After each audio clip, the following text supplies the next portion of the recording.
Ano kaya magandang luto nito? Ano, kamyas. Oh, sarap yan. Ano kaya? Oh.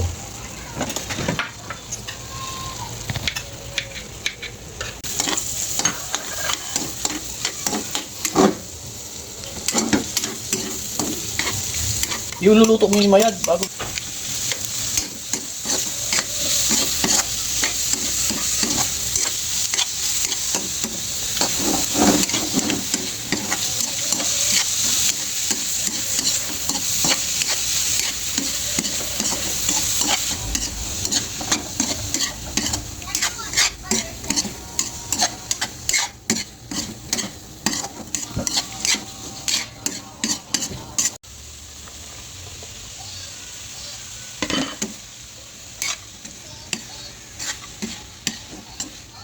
Tubig ang kamyas.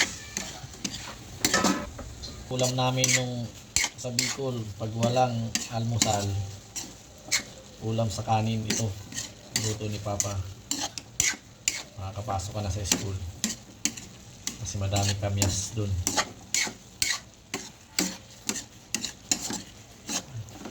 Lalagay lang to sa garapon. Pang isang linggo na.